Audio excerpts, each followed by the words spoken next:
तांबे पितळीची भांडी आता घासायची नाही, फक्त जादुई पाण्याने धुवायची। काही सेकंदामध्येच तांबे पितळीची भांडी चकाचक निघतात।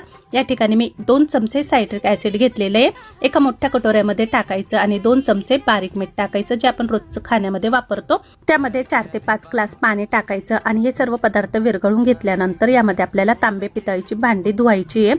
अशा प्रकारे मी इथे तांब्याचा गडवा घेतलेला आहे, तो फक्त पाण्यामध्ये असा फिरवला तर इथं तुम्ही बघू शकता तांब्यावरती बरेच डाग होते, तर हे सर्व डाग असे पाणी टाकताच निघून जातात। फक्त 2-3 सेकंदामध्ये जादुई पाण्यामध्ये तांब्या क्लीन झाला, चमकायला लागलेला आहे। या ठिकाणी आता एक मोठं तांब्याचं भांड घेतलेलं आहे। मोठी तांबे पितळीची भांडी घासायचं म्हटलं ना बराच वेळ जातो आणि हात पण काळे होतात, पण या पाण्यामध्ये भांड धुतल्यानंतर वेळ पण वाचतो आणि आपले हात पण काळे होत नाही, हाताला कोणत्याही प्रकारची इजा होत नाही।